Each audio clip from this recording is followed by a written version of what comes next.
Come on live. Come on in. Let's get it started. Let's get it started. Y'all come on in.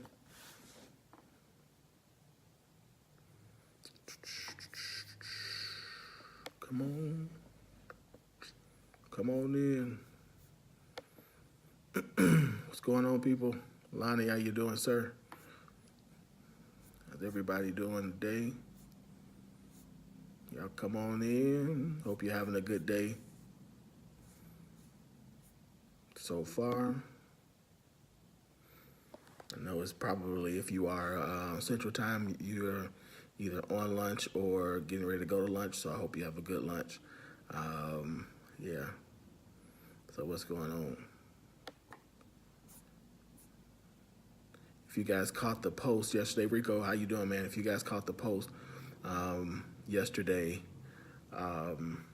where I made the statement about parents talking to children about money, that's what kind of brought this on.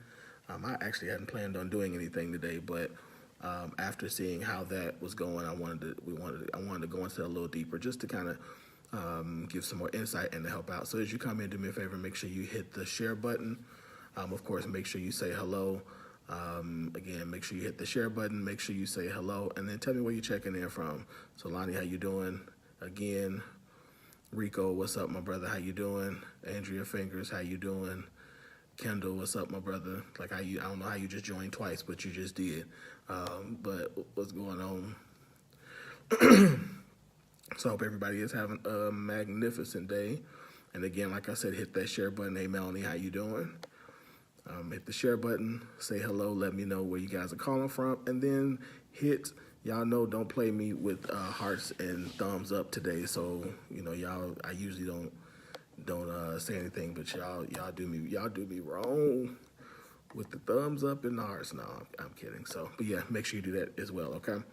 So today we're going to, for a few moments, talk about, again, how as parents we can talk to, or how we should start, a couple of things we could do to talk to our children about money and get them prepared. One of the things that we as parents, you know, our responsibility is to, hey, Dorothea, how you doing? Edward, how you doing?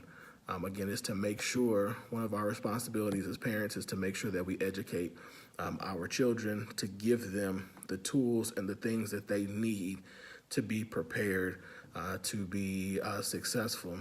And so I think one of the things, especially in the communities that I deal with a lot, is that talking about money is just one of those things that we, for some reason, we just don't do.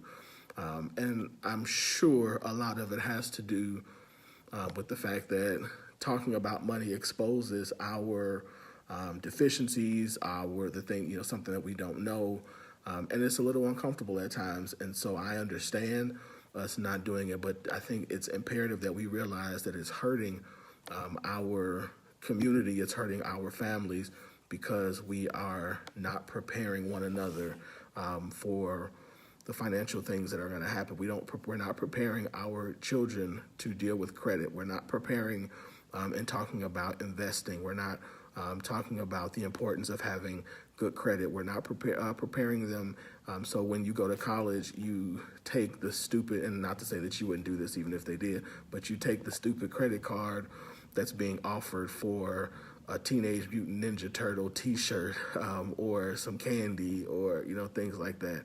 And so I think we've got to have these discussions to help our children, and then if you don't have children, to help the other people who you come in contact with, and even your friends and family, because again, this is something that we just don't talk enough about. And so because we don't talk about it, there's a lot of ignorance that's happening around this area. And again, I don't say that arrogantly, because again, this is something that I study. This is something that I do.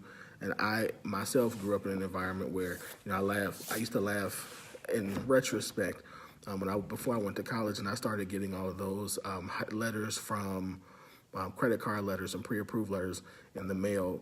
I would see them, they would have my name on it, and I would be just so excited to get mail with my name on it. And I would be like, Dad, look, I got, or Mom, look, I got something with my name on it. and my parents would just take it and throw it away. And I'm like, but that had my name on it. How are you going to take my mail and throw it away? And they would just say, you don't need that. It's a credit card, and move on. And I had no idea why. I had no idea what the benefits were, what the ramifications of it were. I had no clue to that. So subsequently, I get to college. All of my friends are getting these credit cards. They were Discover cards, and I didn't know why. I just knew that my parents always threw them away, so I threw them away, which in that term was fine. But then I graduate college. I have a job, like a real job, working as a branch manager in a bank, and I have no credit, so I go to buy a car. I look to buy my first car, which, by the way, was an Isuzu Rodeo, and I don't have any credit. So how does that process work when you don't have any credit? And so, again, I didn't know any of this, and I was out here trying to figure all of this out on my own with no discussion. And I remember one time seeing a statement come to my house. Now, mind you, let me be clear. My parents did not just completely ignore money. As children, we did have savings accounts. So I got to say that, it wasn't just that we ignored it. It was just that there was not a whole lot of discussion. It was, you had the savings account, you go to the bank, put your money in, and they write in the little passport savings book. So we did that. So that's not to say my parents were like totally ignoring it, but we didn't have a ton of conversation around the area of money and financial literacy. And I think, again, there was some benefit. There would have been some benefit to me to doing that a little bit more. Now, I'm not saying that they probably had some more conversations, or at least my mother did, with my sister, because somehow my sister she's phenomenal, always has been, at personal finance, at least in terms of credit, savings, and stuff like that. Whereas my strength was more on the other side, the investment side. So again, it just would have been good to have a degree, and I laugh until people laugh at me when I say this, but to have a degree in finance and not know how to balance a checkbook, and that was me. So I knew how to invest your money, but I couldn't balance a checkbook. And so that was just, to me, it's just something I think we cannot continue to do.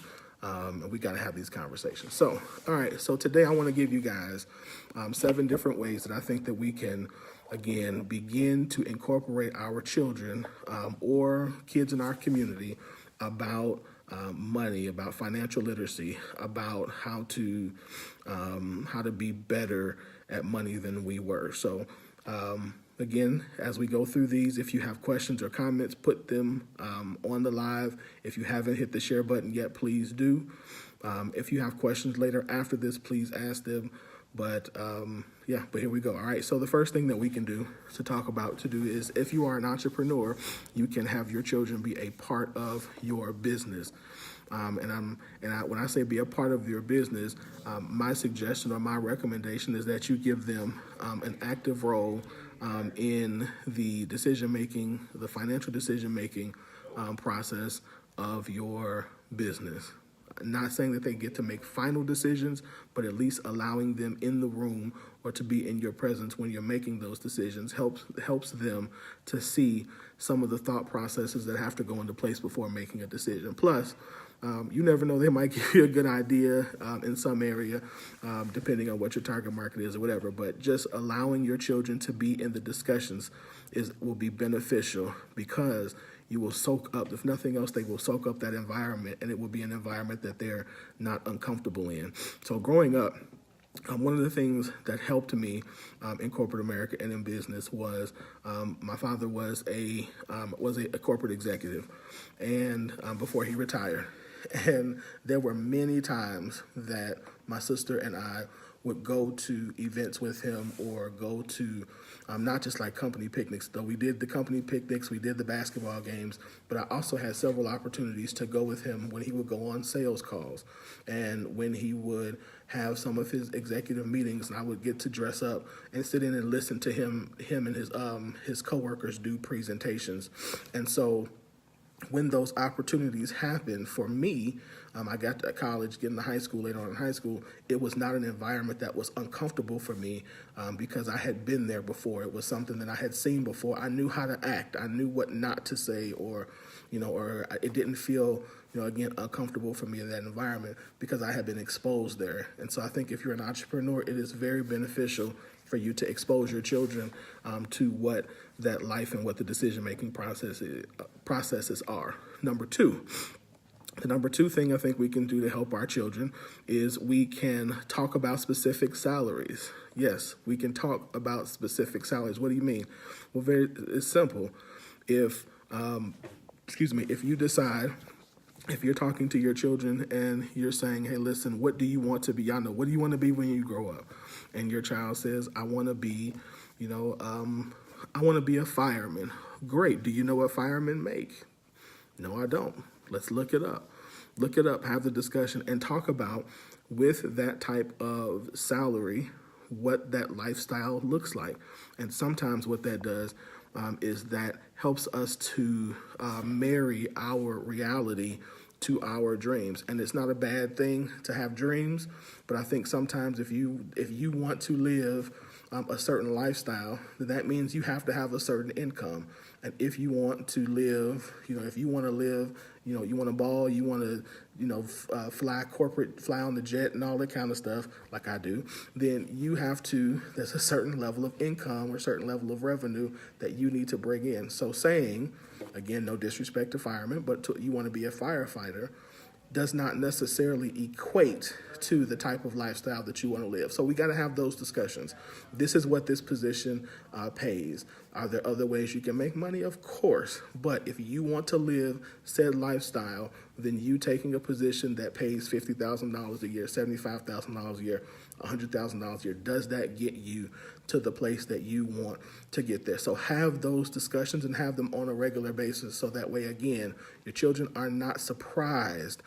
They're making decisions that help lead them to the end goal that they have for their adult life. Number three, a thing that I think that we can do is, instead of giving your children an allowance, give them a salary. So don't call it an allowance, call them a salary, or give them a contractual agreement and make them a contractor. What this does is this kind of helps them to not see money as something that is given to them, but something that is assigned with a set of tasks or with a set of goals. Why is that important? Because we want to make sure that our children understand that money is not something that's just going to be given to them. It's something that you actually have to work for, and it's something that if you work for and you do the things that you are supposed to do and do them well, you will be rewarded for that. We have to get our children, again, to the point where they don't think that it's just I'm supposed to get it. Because I'm your child, I'm supposed to get this. Or because I'm here, I'm supposed to be given stuff. Because we all know, in reality, that is not what happens. Nobody's giving us anything.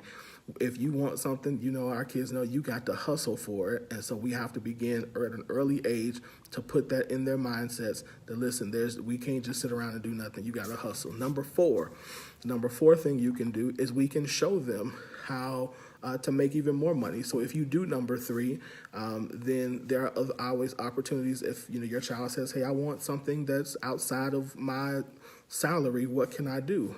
Awesome. Let me show you how you can do that. And those are things that we as adults do.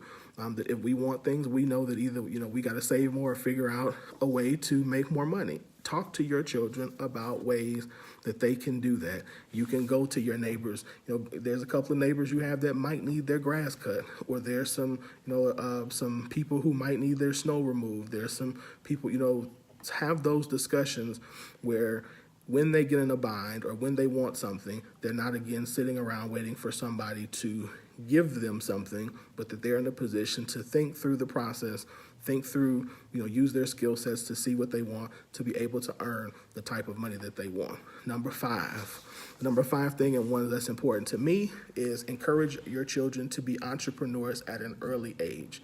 And this is simply could be through leveraging their skills, leveraging their time, leveraging whatever it is that they do at an early age, whether they show them how those types of things, those skills and those activities can be things that generate income.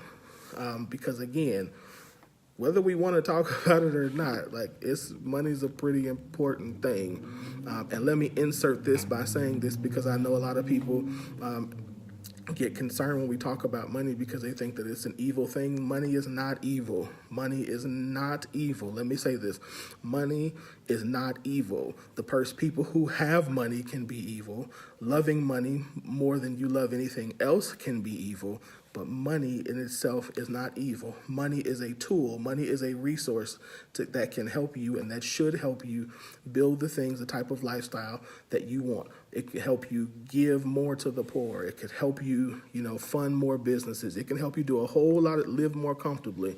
It can help you have better health care. So money is not an evil thing. Money is simply a resource. And the better we handle money, the same people who say stuff like, money is evil, don't also forget that if we handle money well, then it is promised to us that we will get more of it because we handle it well. So handle your money well. It's not evil, okay? It's not evil. It's not evil at all right? So I had to throw that in there just to remind us that money is not evil. It's not sinful to have money, okay? It's sinful to love money more than you love anything else. That is a problem.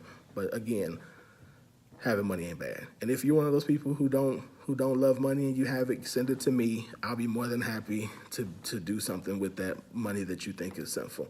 Anyway, I digress. Number 6. So the number 6 thing that you can do to help to start talking to your children about money is show them what a credit report is and show them how to maintain a high credit score. Or if you're somebody who doesn't have a high credit score, show them the process that it takes to fix it and to correct it. Again, this is something that, again, we've got to do because you should not be an adult understanding for the first time seeing what credit is and understanding what credit does and the leverage that credit provides you. So, again, talk about early, talk often what good credit is. Show them the difference in buying cars and houses and auto insurance. Show them the differences between doing those with good credit and bad credit. Show them the differences in how they can prepare for emergencies as best as possible so that way if something happens, there's a savings or a cushion there. Show them these kinds of things and show them that, that again, that good credit is important because it is, y'all. It's vitally important.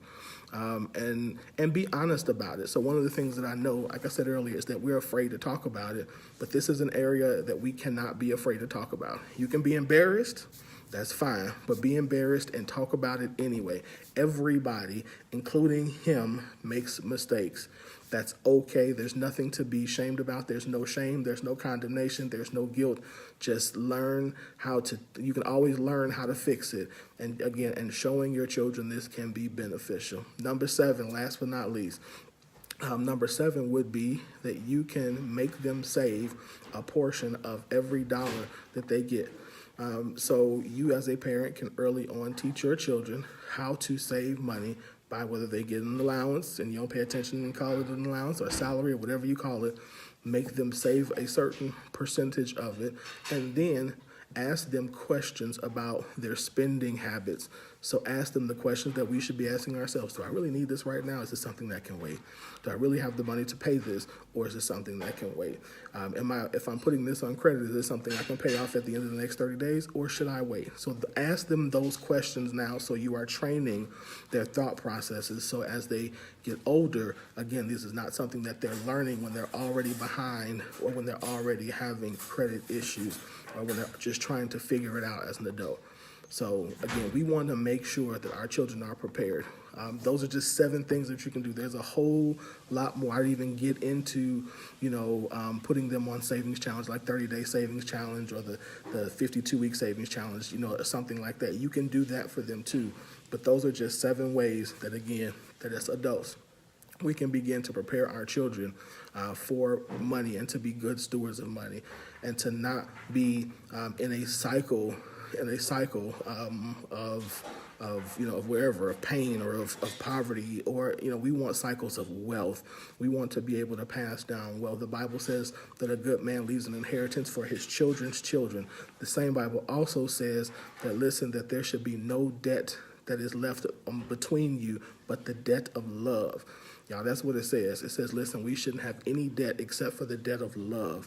And so I think we've got to be honest about ourselves, put plans in place that we can improve and become better stewards over the resources that we have. And when we do that, I can promise you, you will see growth, you will see increase, lives will be better, and then your children's children will be blessed for you. I hope to make a difference in generations. I come from somebody who does that and who has been a changer in generational wealth in my family, and I want you to do the same for you and your family. So I hope that helps. Again, if you have any questions, please put them in the comments. If nothing else, please hit the share button. And I hope, if nothing else, that I left you with something to think about, give you a conversation to start. Even if you have to sit your child in front of this video and say, hey, watch this and let's talk about it when it's done. We just need to start doing stuff, y'all. We need to start doing something and being effective, because, again, it is not beneficial for us to continue cycles of pain, cycles of poverty, when we have the ability to make generational shifts in wealth and prosperity. Oh, look, I just got done talking about you, and now you want to show up.